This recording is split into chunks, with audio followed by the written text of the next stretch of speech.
ऐसा बहुत कम देखने में आता है कि विपक्षी सेना किसी सैनिक की बहादुरी की दाद दे और उसकी सेना को लिखकर कहे कि इस सैनिक की वीरता का सम्मान किया जाना चाहिए।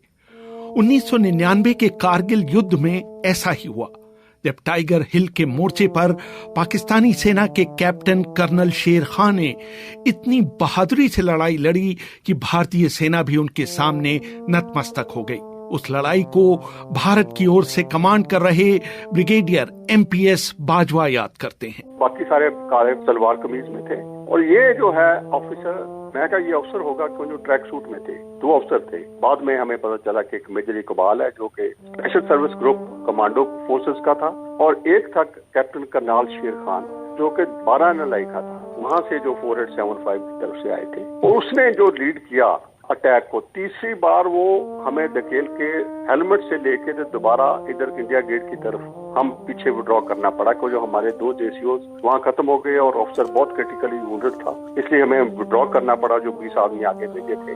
रेहान जी, बात ऐसी थी जब ये खत्म हुई तो मैं कायल था उस अफसर का, क्यों जो नॉर्मली मैं 71 वॉर कभी लड़ा हुआ हूँ बांग्लादेश में, और मैंने कभी पाकिस्तान ऑफिसर को लीड करते नहीं देखा अभी तक। इसमें हैरानगी की बात थी कि ये ऑफिसर 3 बार उनको दोबारा इकट्ठा करके लाया था और उनको लीड कर रहा था। उनको अपनी गिलगित की भाषा में बोल के हमें समझ नहीं लग रहा था क्या कह रहा है, पर उनको लीड करके इतने बड़ा सीरियसली और बड़ी बहादुरी दिखाई कि इसने हमें वहां से नीचे लेके आके तो इंडिया गेट तक ले आया। अगर वो खुदा ना खास्ता ऐसी बात होती तो ये रीइंफोर्स कर जाता और ये हिस्ट्री या कोई और होती दशा। हाल ही में कारगिल पर एक किताब Kargil the untold stories from the war लिखने वाली रचना बिष्ट रावत बताती हैं। कैप्टन कर्नल शेर खान नॉर्दर्न लाइट इन्फेंट्री के वहां पर 5 पोजीशंस थी जहां पर उन्होंने पोस्ट्स बना रखी थी और वो डिफेंड कर रहे थे टाइगर हिल को।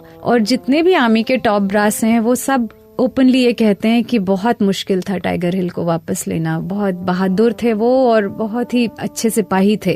8 सिख को टास्क मिला था टाइगर हिल पे अटैक करने का और वो बिल्कुल उनसे हो नहीं पाया, जबकि वो भी बहुत बहादुर सिपाही थे और इन spite of not having winter clothing फिर भी वो अच्छे से लड़े थे। फिर 18 ग्रेनेडियर को भी उस टास्क पे लगा दिया गया। Finally they managed to wrest one of the positions. तो ये कॉन्स्टेंटली अटैक करते रहे, जबकि इतनी बड़ी संख्या में अब इंडियन आर्मी वहां आ चुकी थी। इन स्पाइट ऑफ दैट उनको शायद ये बेइज्जती बर्दाश्त नहीं हुई कि मेरे को जो मेरे देश ने काम दिया था करने के लिए वो मैं नहीं कर पाया।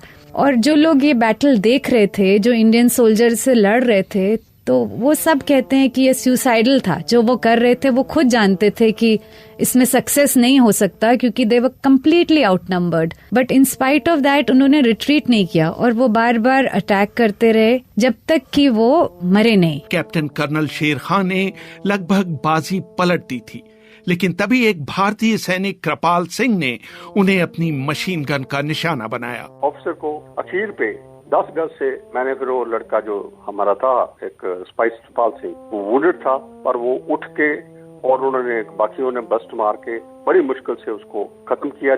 उसी टाइम पर ही वो जो अटैक है पीटर आउट हो गया। पर इसकी बहादुरी देख के मैंने बोला कि जो सिविलियन पोर्टर्स भेज के उसकी बॉडी नीचे मंगवाई, मैं कहा जो वो है ट्रैक सूट वाला, वो जो लड़का सामने लीड कर रहा था, वो कोई भी हो उसको लाओ। को बाकियों को तो दफनाया वहां पर हमने, जितनी भी बॉडीज थी, और इसकी बॉडी स्पेशली नीचे ला के अपने ब्रिगेड हेडक्वार्टर में मैंने रखवाई। उसकी फिर जेब में से हमने लेटर्स वगैरह सारी निकाल के पढ़ी। इससे के पता चला कि हमें कि ये कैप्टन करनाल गिलगित का रहने वाला था, एक गाँव का, छोटे से गाँव का कैप्टन था वो। मैं जी साहब से बात किया, मैं कहा मैं चाहता हूँ कि एक चिट में लिख के मैंने इसकी जेब में डाल दिया है कि कैप्टन करनाल शेर Khan of 12 NLI has fought very bravely and he should be given his due for his bravery. तो इतनी चिट लिख के मैंने उनके जेब में डाल दी।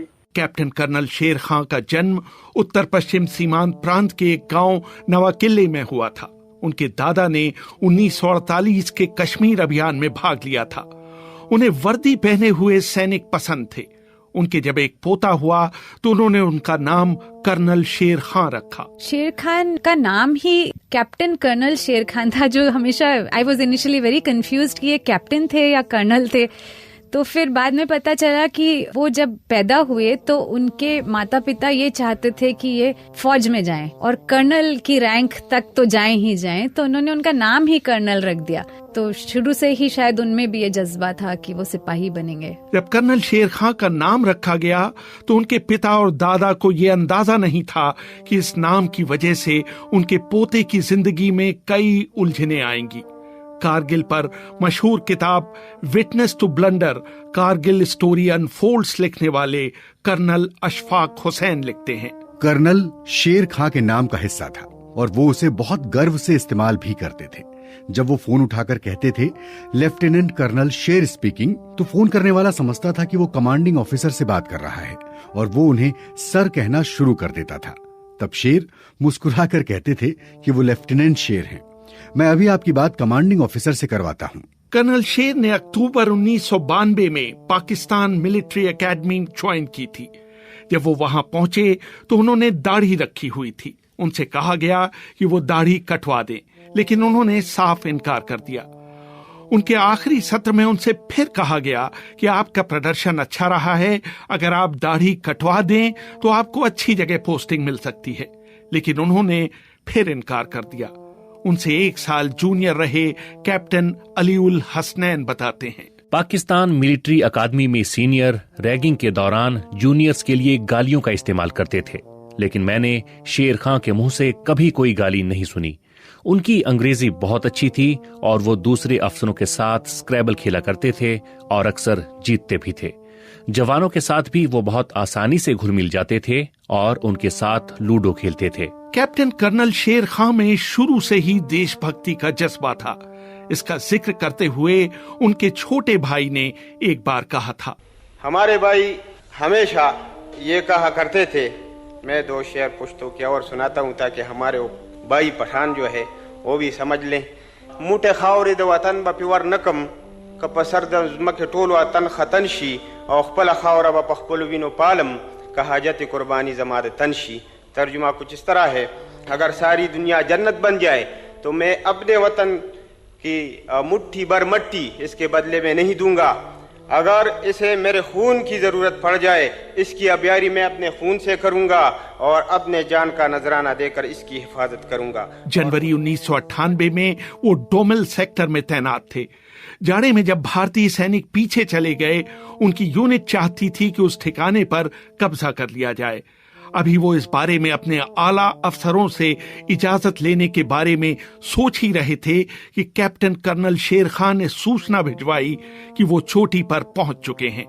कर्नल अशफाक हुसैन अपनी किताब witness to blunder, Kargil story unfolds में लिखते हैं, कमांडिंग ऑफिसर दुविधा में था कि क्या करें। उसने अपने आला अधिकारियों तक बात पहुंचाई और उस भारतीय चौकी पर कब्जा जारी रखने की इजाजत मांगी, लेकिन अनुमति नहीं दी गई और कैप्टन शेर से वापस आने के लिए कहा गया। वो वापस आए, लेकिन भारतीय चौकी से कई स्मृति चिन्ह जैसे कुछ ग्रेनेड, भारतीय सैनिकों की कुछ वर्दियां, वाइकर गन की मैगजीन, गोलियां और कुछ स्लीपिंग बैग उठा ले आए। 4 जुलाई 1999 को कैप्टन कर्नल शेर को टाइगर हिल पर जाने के लिए कहा गया। वहां पर पाकिस्तानी सैनिकों ने रक्षण की 3 पंक्तियां बना रखी थीं, जिनको कोड नेम दिया गया था 129 ए, बी और सी। उनके दूसरे नाम थे कलीम, काशिफ और वकील पोस्ट। भारतीय सैनिक 129 ए और बी को अलग थलग करने में कामयाब हो चुके थे। बीबीसी से बात करते हुए कर्नल अशफाक हुसैन ने कहा, He was a very brave man. He was never found complaining against the hardship. वो बहुत बहादुर शख्स थे। उन्होंने कभी किसी तकलीफ की शिकायत नहीं की। हमले से 1 रात पहले उन्होंने सारे सिपाहियों को जमा कर शहादत पर एक तकरीर की। सुबह 5 बजे उन्होंने नमाज पढ़ी। सुबह वो मेजर हाशिम के साथ 129 बी पर ही थे कि भारतीय सैनिकों ने उन पर जवाबी हमला किया।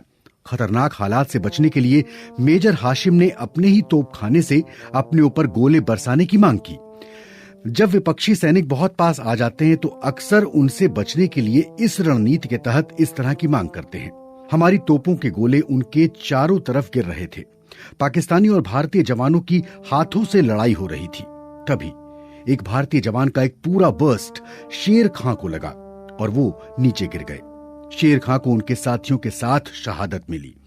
बाकी पाकिस्तानी सैनिकों को तो भारतीय सैनिकों ने वहीं दफना दिया, लेकिन उनके पार्थिव शरीर को भारतीय सेना पहले श्रीनगर और फिर दिल्ली ले गई। भारतीय सेना ने दिल्ली में पाकिस्तानी उच्चायोग से संपर्क कर उन्हें कैप्टन कर्नल शेर खां का पार्थिव शरीर देने की पेशकश की, लेकिन उन्होंने उसे लेने से इनकार कर दिया। पाकिस्तान ने बोला कि हमारे आदमी को लड़ाई नहीं है, तो आप कैसे बोल रहे हो कि ये बॉडी है किसी की और कैप्टन कर्नल शेर खां की बॉडी है या किसकी है। हमने लेटर्स दिखाए, उनके लेटर्स साथ थे कि ये है ऑफिसर लड़ा है, बड़ी बहादुरी से लड़ा है और आप इसकी बॉडी वापस ले लो। फिर बाद में जब बॉडी वापस गई, उसको मंजूर था, उसको रिकॉग्निशन मिलनी नहीं थी। अगर मैं ना बॉडी भेजता उसकी वापस नीचे ना मंगवाता तो आज उसका नाम भी कहीं ना होता। तब उसको निशान हैदर दिया गया, सबसे बड़ा अवार्ड। उसके फादर ने, उन्होंने हमें लेटर लिखी इंडियन आर्मी को कि मैं आपका बहुत बहुत मशकूर हूँ कि आपने ऐसा किया। हमारा गांव जो है पूरे का पूरे गांव में बिजली पहुंच गई है, पूरे गांव में रोड आ गई है, उनकी गांव की नौहारें बदल गई है। ये आपका ही एक देन है कि मेरे बेटे को आपने अवार्ड दिलवाया। बाद में उनके बड़े भाई अनवर शेर ने एक वक्तव्य भी जारी किया। अल्लाह का शुक्र है कि हमारा दुश्मन भी कोई बुज़दिल दुश्मन नहीं है। अगर लोग कहे कि इंडिया बुज़दिल है, मैंने कहूँगा नहीं, क्योंकि उसने एलानिया कह दिया कि कर्नल शेर हीरो है। 18 जुलाई 1999 को पाकिस्तान कैप्टन कर्नल शेर खां का पार्थिव शरीर लेने के लिए तैयार हुआ।